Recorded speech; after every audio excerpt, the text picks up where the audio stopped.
caríssimos e caríssimas, eu sou o Daniel Nonato, obrigado a você pela presença, pela sua paciência nesse nosso contexto onde vivemos, né, diante de tantas coisas complicadas.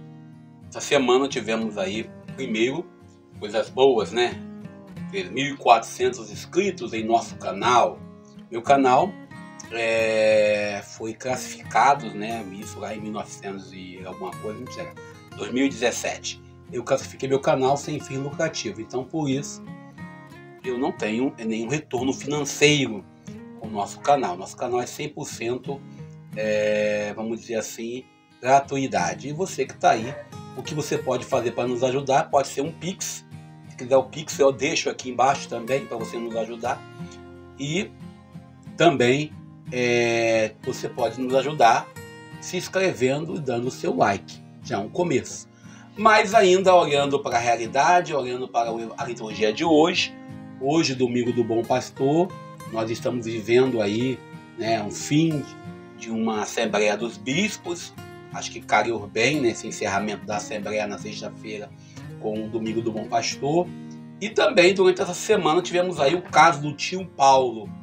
O caso do tio Paulo, para quem não sabe, é aquela história que a senhora, né, foi até o banco, né, não vou falar o nome da agência, alguém já se colocou, para pedir empréstimo, né, com o tio na cadeira de roda morto. Desculpe, quando alguém vai até um banco, e eu tenho uma história interessante para poder você contar, com um tio morto para pegar empréstimo, ou deve estar muito ruim da cabeça, ou deve estar totalmente desequilibrado emocionalmente, financeiramente, e todos os mentes possíveis.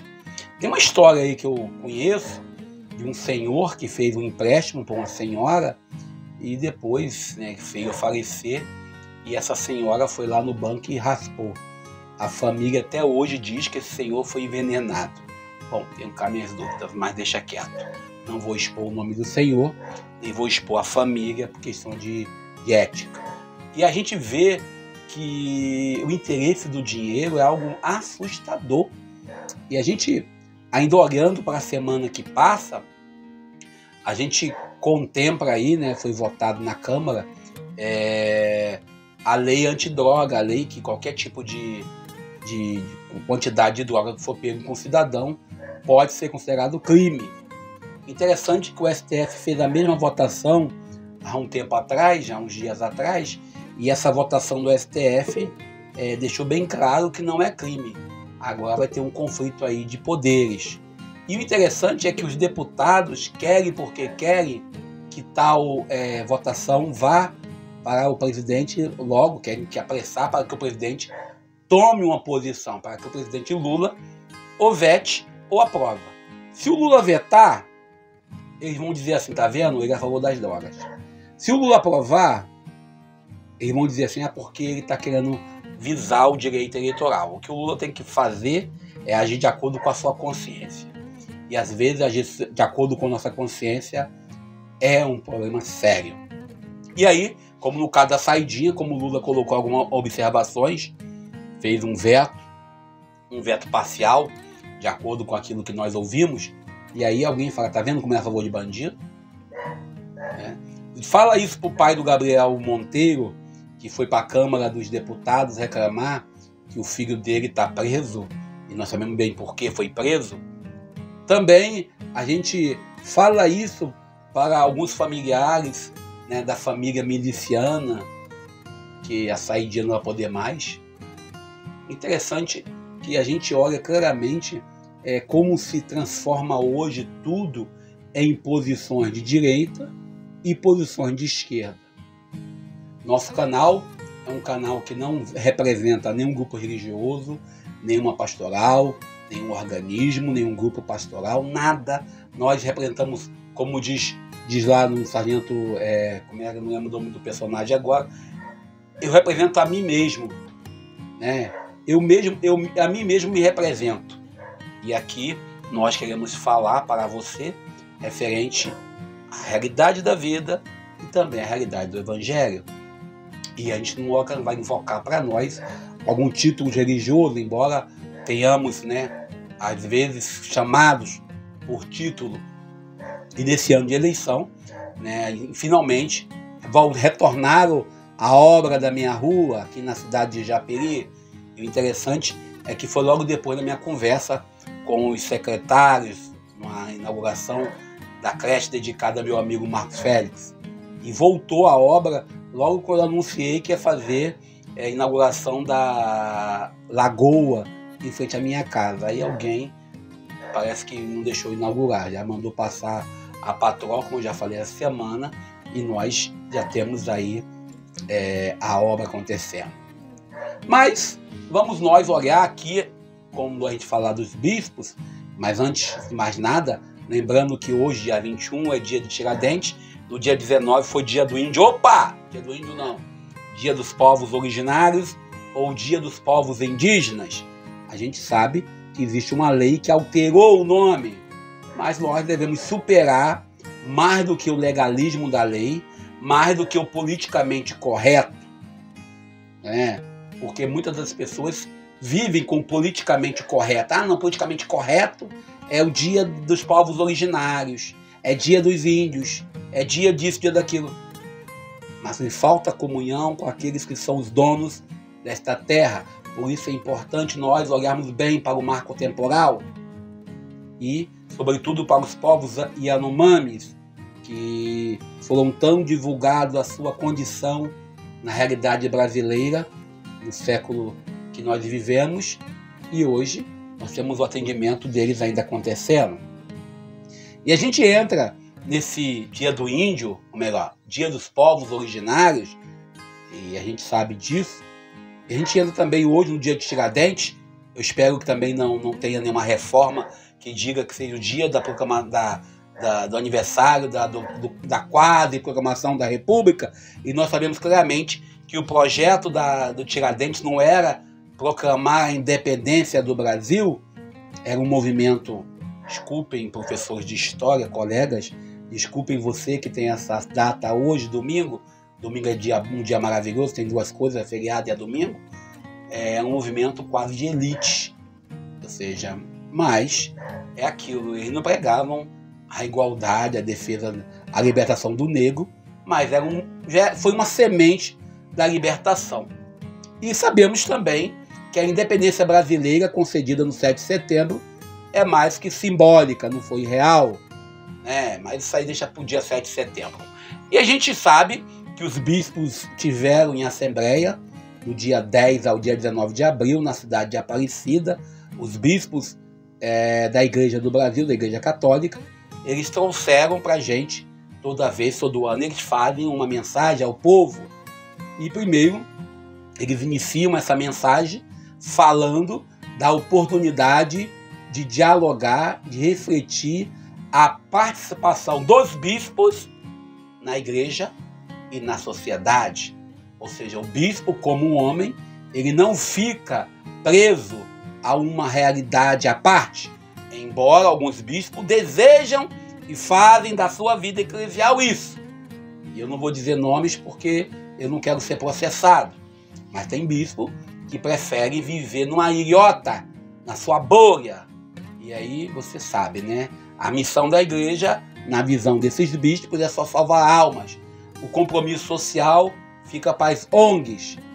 E aí cito até, né, o Papa quando diz que a igreja não é uma ONG, né, caritativa. E aí traz, né, nesta carta um documento oficial da igreja dos bispos dizendo a sua defesa incondicional e integral da vida de cada ser humano e de toda a criação. Ou seja, os bispos, vivendo o governo de Francisco, sabem da importância do meio ambiente. Alguém disse que esta carta, essa mensagem, é uma mensagem esquerdista?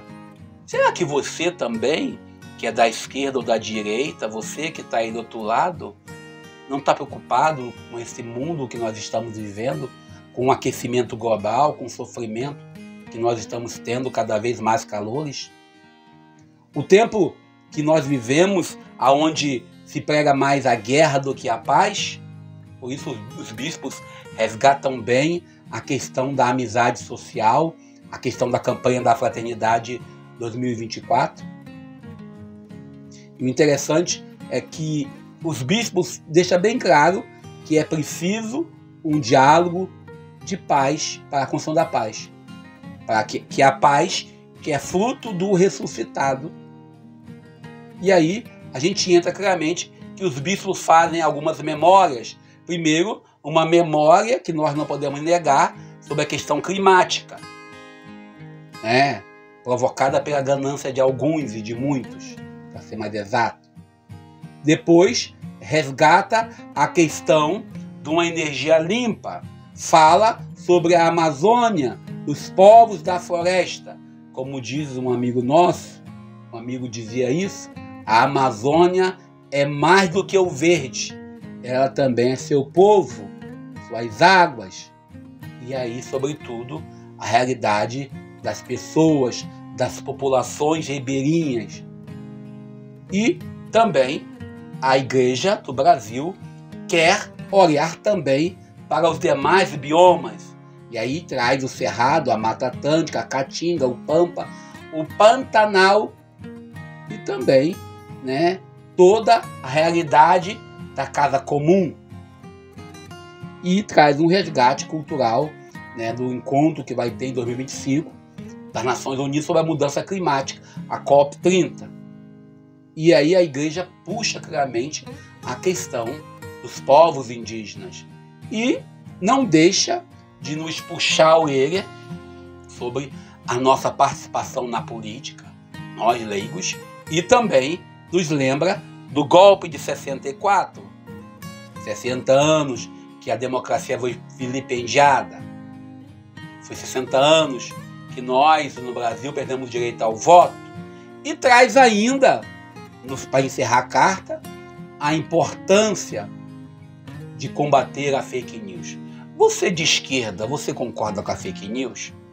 Eu lembro do personagem aí de um certo cartunista, que ele fala, você concorda? Fulano, você quer paçoca? Você concorda com a mentira, você de direita? Você concorda com fake news? Você concorda que para ganhar uma eleição, qualquer tipo de golpe, qualquer tipo de ação vale? Esquerda ou de direita? E é isso que a nossa carta quer dizer. Dizer que essa carta é uma carta esquerdista é dizer que Jesus Cristo é de esquerda. Mesmo você às vezes discordando. Mas olhando para o Evangelho de hoje, João capítulo 10, versículo 11 ao 18, primeira leitura, Atos dos Apóstolos, capítulo 4, versículos 8 ao 12, o Salmo é o Salmo 117, e a segunda leitura, a 1 João, minha carta de São João, capítulo 3, versículo 1 ao 2, sendo que hoje, na igreja, nós celebramos a vocação, o bom pastor. Por isso, eu acredito que celebrar o bom pastor, celebrar a vocação do bom pastor, o evangelho de hoje, esse quarto domingo da Páscoa, nos convida a olhar bem claramente para o capítulo 10, né, do evangelho de João, quando Jesus se apresenta como um bom pastor. Aí eu lembro de um certo padre, amigo nosso, quando alguém se referia a ele como pastor, ele dizia, não, eu sou apenas mais uma ovelha no rebanho. Muitos querem invocar o título de pastor. Na igreja evangélica, o título usado é pastor. Ser pastor não é você ser mercenário. Eu lembro de um padre amigo nosso, eu estou evitando citar nomes, mas eu não posso citar nomes, até por questões de evitar alguns ficarem magoados, que eu cito fulano, cito ciclano, né? Ele dizia sobre a diferença entre o mercenário, no seu aniversário de ordenação, ele vai lembrar disso, entre o mercenário e o pastor. O mercenário está preocupado o quanto esta ovelha pode lhe render, o quanto ela pode lhe devolver financeiramente. E nesse tempo onde temos uma teologia da prosperidade, nós temos uma teologia do domínio, onde padres e bispos e pastores e diáconos E também leigos se preocupam mais com prédios bonitos do que com o povo que ali está. O Evangelho de hoje vai nos convidar a refletir e a contemplar se somos bons pastores. No Evangelho de hoje, o próprio Jesus se apresenta como um bom pastor. E olha que Jesus era carpinteiro. E ele diz a condição de ser bom pastor. Nesse domingo, somos convidados a rezar pela vocação. Não a vocação de padre, não a vocação de bispo, não a vocação de diácono, nem a vocação de leigo, mas a primeira vocação nossa de sermos cristãos. A ovelha é aquela que tem pouco conhecimento.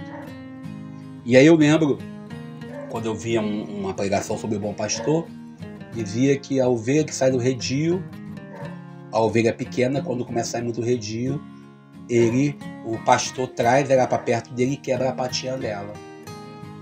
Ser bom pastor, na Bíblia, Jesus retoma essa imagem de pastor porque Moisés era pastor. Então ele tenta trazer para nós essa meditação, mesmo ele sendo carpinteiro.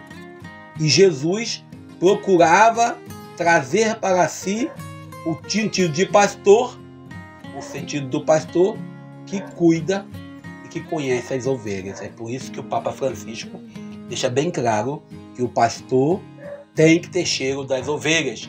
E os pastores, no contexto histórico, eram uma classe excluída, porque eles viviam no meio das ovelhas. E por viver no meio das ovelhas, como eu dizia outro dia, eu fui comprar peixe numa peixaria aqui perto de casa, e eu falei para o amigo, eu não consigo ser peixe, trabalhar com peixe, porque certamente esse cheiro nos acompanha.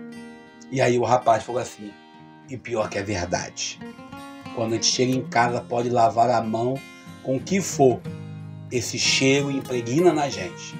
Também o bom pastor vive impregnado com o cheiro das suas ovelhas. Alguns querem só ovelhas que vivem no luxo e na riqueza para não se contaminar com a pobreza. Por isso, Jesus apresenta o pastor que apresenta a saída para a ovelha. Jesus apresenta um pastor preocupado com o bem-estar, não apenas em explorar, em obter vantagem com as ovelhas. Por isso, ele fala de chamar pelo nome. E no judaísmo, nas culturas dos povos originários, dos indígenas, o nome ele representa muito a nossa missão, o nosso compromisso e o nosso empenho em viver a Boa Nova. Todos nós temos a obrigação de reconhecer nossas limitações. Todos nós temos que reconhecer também quem são nossos heróis, nossos mestres, quem são os modelos e figuras de referência em nossa comunidade. Ser bom pastor é conhecer bem o seu rebanho. Não é ficar buscando apenas as mesas fartas. Não é só apenas fazer acordos, reuniões com o poder público, reuniões com prefeito, com prefeita, com deputados, com vereadores. Embora ontem, no sábado ontem, pelo que eu soube, teve a Romaria dos Parlamentares do Brasil, em Aparecida, missa presidida pelo presidente da CNBB. O Evangelho desse domingo nos convida a olharmos se nós somos ovelhas que estão prontas a seguir o bom pastor. E seguindo o bom pastor, nós copiaremos, nós iremos nos espelhar no modelo para também sermos pastores. E aquilo que José Carlos Ribolla fala sobre o ser humano, nós, em algum espaço da nossa vida, somos convidados a ajudar. E hoje, na moda do influencer, influência digital, nós que estamos aqui na rede social pregando, nós que estamos de algum jeito em nossas igrejas liderando, temos a missão primeira de apresentarmos e de referendarmos o único e verdadeiro pastor. A missão do pastor é defender, é dar a vida, é se entregar, não somente por se entregar, mas se entregar porque ama. Nas nossas comunidades, nas nossas igrejas, nós temos pessoas que nos animam. Em nossas famílias, nós temos pais e mães, pessoas que nos amam, que nos animam, que cuidam da gente, que são verdadeiros pastores. Pastores não somente aqueles elevados com títulos por causa do sacramento da ordem, por causa de uma elevação religiosa, mas pastor no sentido de se preocupar com o bem do outro. E Jesus deixa bem claro que existe, sim, na sociedade, no mundo, olha as fake news que surgem, e ele deixa bem claro que o pastor nos conhece na intimidade, nos conduz pela mão e nos chama pelo nome, fazendo assim um diálogo fraterno e amigo. O capítulo 10 de São João é um capítulo de catequese. É um capítulo para dizer para a gente como nós devemos ser como líder em nossas famílias, em nossas igrejas. Como nós devemos conduzir as nossas vidas e o nosso povo. Para quem é candidato a vereador, já que tem tanto candidato na minha cidade, para quem exerce cargo de prefeito, de deputado, até mesmo presidente da República, a imagem do bom pastor, que surge primeiramente no Evangelho de João, traz para nós um discurso forte no sentido de se cuidar, no sentido de estar à vida, de se entregar. O pastor, como Davi foi, como Moisés foi, o pastor é aquele que ama de verdade a sua ovelha. Não pelo lã que ela pode dar, não pela carne que ela pode dar, mas sim um amor profundo de entregar a própria vida. O bom pastor foi um texto, uma pregação que Jesus fez, o discurso, na festa de dedicação do templo em Jerusalém. Essa festa é a festa que celebrava a purificação. A purificação que foi o momento da guerra lá em 164 a.C., onde Judas Macabeus entrou em conflito por ter profanado o templo. Não podemos permitir que profane a nossa religião, a nossa igreja, o nosso templo, para poder, por causa desse ou daquele político. A festa que Jesus fez esse discurso é a festa da luz. E a luz é o símbolo por excelência que representa a verdade. Bem, e eu paro por aqui. Louvo a Deus pela sua presença. Peço que Deus nos abençoe e nos ajude a caminhar na unidade. Nossa terceira tentativa de gravação deu certo, gravado, mas com muita comunhão com vocês, para que possamos celebrar a vida, ainda do desempregado, pedindo o seu apoio. E lembrando sempre, se quiser cooperar, o Pix aqui embaixo nos comentários. Eu sou Daniel Nonato. Bom dia!